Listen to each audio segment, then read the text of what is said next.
Alors, c'est maintenant le temps d'installer les chevrons d'extrémité de toit. Comme vous allez constater, vous allez avoir 4 pièces d'extrémité pour les chevrons qui vont en façade et à l'arrière. Ils ont un angle aux 2 extrémités. C'est important de bien les identifier au préalable pour les positionner au bon endroit. Ce sont 2 extrusions d'aluminium qui sont assemblées ensemble. C'est important encore de ne pas les désassembler pour ne pas risquer de pas être capable de les remettre ensemble ou de les désajuster ou de les remettre à l'envers. Ensuite, on applique le ruban autocollant d'étanchéité dans le canal prévu à cet effet où le revêtement de toit va aller s'appliquer. Et on les positionne avec l'encoche que vous avez ici vers le bas et vers l'intérieur de la serre. Comme toutes les autres pièces, ça va vers l'intérieur et on les met vers le bas. Le boulon va venir s'insérer comme ça. Alors, je vous montre ça tout de suite. Alors, l'extrémité qui va au poteau de coin, c'est l'extrémité qui a un encoche comme ça ici. C'est ça qui se connecte au poteau de coin en ayant vers l'intérieur la bande d'étanchéité.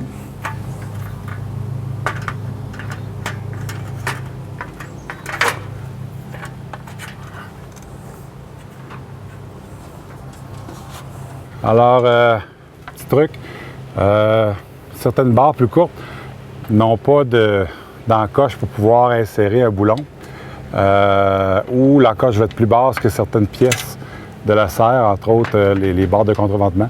Donc, un petit truc, c'est d'insérer le boulon avant de visser ou de boulonner les 2 extrémités.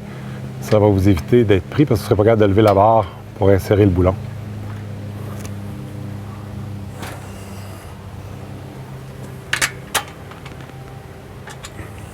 Alors, avant de tout resserrer, boulonner complètement, c'est important de vérifier si vous avez accès pour insérer vos boulons au poteau de coin, parce qu'il est possible que la barre de contreventement du haut ici, du mur arrière, vienne interférer, que la gouttière interfère, donc je n'ai pas de possibilité de glisser ou de coulisser mon boulon dans le poteau de coin.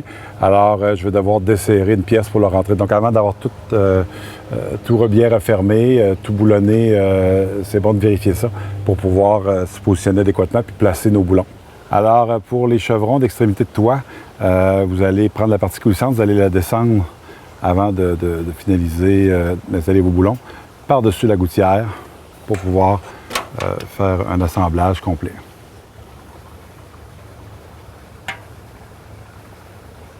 Il est possible que vous ayez besoin d'utiliser une clé à cliquet pour fixer certains boulons qui sont dans les coins et difficilement accessibles. Alors, pour installer la poutre centrale, la poutre au fer, c'est l'idéal, c'est 2 personnes à chaque extrémité avec un escabeau. Et vous pouvez le faire à l'installation. Chacun son tour l'insère dans les chevrons d'extrémité. Mais au moins, il y a un soutien qui se fait des 2 côtés. Ça évite de briser quelque chose ou de l'échapper ou d'avoir des difficultés à insérer. Alors, comme vous voyez, pour installer la poutre du fait de toit, il faut l'insérer ici dans les chevrons d'extrémité des murs ici. On fait glisser et ensuite de ça, on vient s'assurer d'aligner nos encoches avec les rainures des chevrons d'extrémité pour venir boulonner. On a un boulon aussi qui vient avec la barre de soutien du recouvrement du mur arrière et du mur avant qu'on va fixer. Ici, on s'assure que la moulure vient égale avec notre joint d'étanchéité en forme ici pour être capable de venir insérer un peu plus tard le revêtement de polycarbonate et on va avoir une égalité avec le reste. C'est important de vous assurer d'avoir un joint le plus précis possible, le mieux ajusté possible entre la poutre du fêtre et les chevrons d'extrémité. Comme vous pouvez le constater, les barres de soutien du revêtement de toit sont coupées avec un angle à une extrémité. L'extrémité qui est coupée à angle va aller dans le haut sur le fêtre du toit. Et l'autre extrémité qui est coupée à angle droit va vers le bas, dans la gouttière, au niveau de la gouttière. Alors vous avez ici les 2 canaux pour installer votre bande de joint d'étanchéité en mousse autocollante. L'intérieur, c'est le même côté qu'à l'habitude. Alors, on installe sur toutes nos barres de toit de soutien du revêtement. Remarquez qu'ici, pour les deux barres où j'ai le mécanisme d'ouvrant de toit, ou lorsque l'ouvrant de toit va venir se joindre, qu'on arrête notre joint d'étanchéité rendu annexé là, à l'ouverture d'ouvrant de toit. Alors, lorsque vous arrivez à la fin d'un rouleau du joint de mousse d'étanchéité, la partie qui est en contact avec le carton va avoir un peu du carton, la pellicule de carton collée dessous. Malgré que vous êtes probablement capable de retirer le carton qui est collé pour récupérer la bande, la colle va être partie, va avoir décollé, va être restée un peu sur le carton, donc il va moins bien adhérer à la structure de la serre, ce qui va faire un moins beau joint, un moins beau travail. BC Greenhouse fournit suffisamment de ruban d'étanchéité pour ne pas avoir besoin d'utiliser la retaille qui reste, là, qui était en contact avec le bout de carton. C'est sûr que c'est un peu de gaspillage, mais c'est pas énorme considérant que vous ne voulez pas avoir de problème avec votre revêtement. Alors, pour l'installation des barres de soutien du revêtement de toit, du côté qui n'y a pas d'ouvrant de toit, c'est assez simple. Vous installez les barres à tous les endroits qui sont prévus cette fin avec des encoches dans la barre de gouttière. Assurez-vous de maintenir votre angle à la portion supérieure de la serre, au niveau du faîte, la partie droite à la gouttière. Et l'autre côté de la serre où il y a l'ouvrant de toit, là, c'est là qu'il va falloir faire le choix de nos pièces judicieusement pour les mettre au bon endroit. Je vous montre ça dans quelques instants.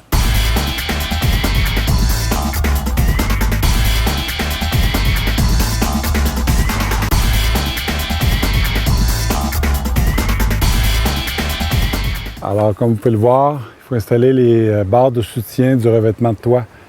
Les barres de soutien de revêtement de toit qui sont conçues pour l'ouvrant de ventilation. Mettre la portion dans le haut, à connecter à la poutre du faîte. On fait la même chose des deux côtés.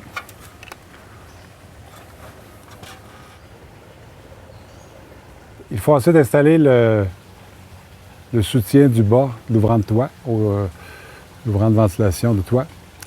On vient installer la pièce sur les deux barres de soutien de revêtement de toit qui contiennent les deux soutiens latéraux de l'ouvrant de toit qui sont coulissants. Vous avez vu sur laquelle il y a le balai protecteur sur le dessus.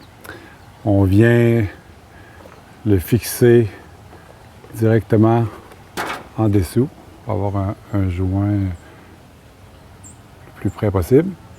Et la partie extérieure va être celle qui a la rainure pour pouvoir insérer le revêtement de toit qui va venir connecter sous l'ouvrant de toit ici, pour mettre le revêtement. Alors pour terminer, on installe la dernière barre de soutien du revêtement de toit sous la base de la structure d'ouvrant de toit. Alors, on a maintenant terminé d'installer la structure de la serre. Avant d'installer le revêtement, une bonne chose, c'est de repasser sur chaque boulon avec une clé à cliquet ou ce qu'on appelle un ratchet, en bon québécois, pour s'assurer que tous les boulons sont bien serrés et tout est bien sécurisé et solide.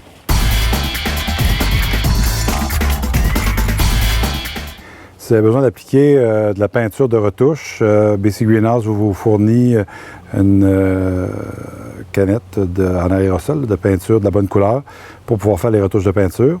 C'est préférable de faire les retouches de peinture sur votre structure avant d'appliquer ou d'installer le revêtement de la serre pour éviter de vaporiser de la peinture par accident dessus. Alors, on fait les retouches idéalement au préalable.